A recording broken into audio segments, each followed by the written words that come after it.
नमस्कार दोस्तों, ये बात अलग है कि हरियाणा में ग्वालियर की तरह या कुछ अन्य महत्वपूर्ण नगरों की तरह से या जालंधर की तरह भी आप कह सकते हैं, संगीत की परंपरा जो है वो एक उत्सव के रूप में शायद नहीं मनाई गई।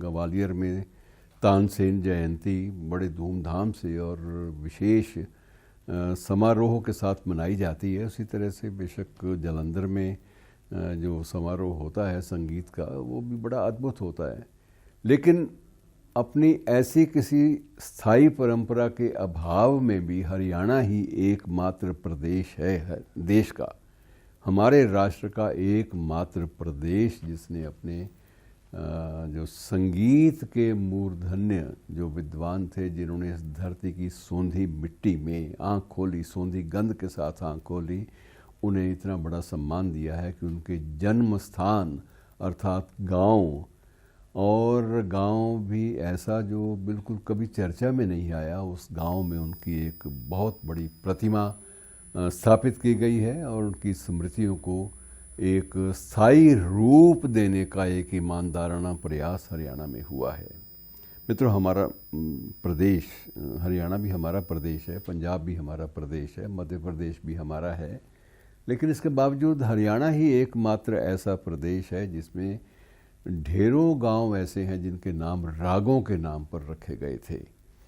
अर्थात यहाँ रागों की परंपरा, शास्त्रीय रागों की, शास्त्रीय गायन की परंपरा इतनी समृद्ध रही है अतीत में, जिसका फिलहाल आज की जो ज़िंदगी है उसमें कुछ न कुछ अभाव दिखता है। इस अभाव को दूर करने के लिए सबसे बड़ा एक सटीक प्रयास ये किया गया है कि पंडित जी का जन्म ज़िला हिसार, तब ज़िला फतेहाबाद है, उसके एक गांव में हुआ था, मंदोरी कलां। तो मंदोरी कलां गांव में आज उनकी आदमकद प्रतिमा, उसका भी अनावरण किया गया और उसके साथ ही साथ ये घोषणा भी की गई, ये संकल्प लिया गया कि पंडित जी की जो एक संगीतकार के रूप में जो ख्याति है उसको निरंतरता देने के लिए, उसको स्थायी रूप देने के लिए यहाँ पर हर वर्ष एक समारोह भी हुआ करेगा। और ये उम्मीद रखनी चाहिए कि राजनीति की उठाव पटक के बावजूद ये एक पावन दिवस के रूप में ये मनाया जाएगा। और मित्रों, ये मैं आपको एक बात और बता देता हूँ कि जहाँ जिस क्षेत्र में, जिस एम्बियंस पूरी की पूरी में, जिसमें जहाँ संगीत का या सृजनात्मक शैली की चीज़ों का जहाँ चित्र खींचा जाता है, जहाँ उनको सम्मान मिलता है, वहाँ क्षुद्र राजनीति भी नहीं पनप सकती। वहाँ छोटी छोटी बातें, छोटे छोटे मनोमालिन्य, छोटे छोटे विरोध ये भी नहीं पनप सकते।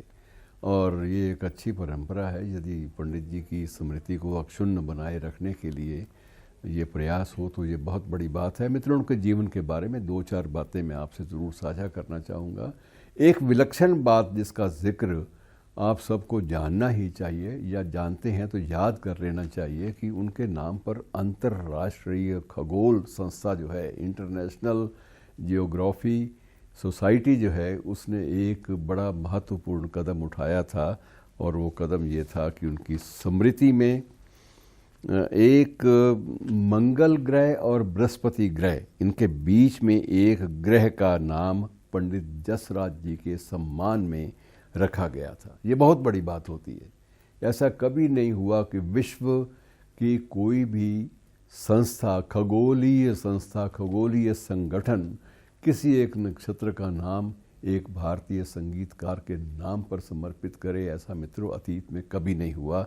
और ये बात पूरे देश के लिए गर्व का विषय है कि और हमारे देश में ही पद्मश्री पहले, उसके बाद पद्म भूषण, उसके बाद पद्म विभूषण पाने वाले इस महान संगीतकार को इस तरह से अंतर्राष्ट्रीय जगत में सलामी दी गई, उनको सम्मान दिया गया। और ये सम्मान बहुत बड़ी बात होती है। मित्रों, व्यक्तिगत रूप से बहुत संस्मरण जुड़े हैं जिनका जिक्र करूँगा तो बात लंबी हो जाएगी।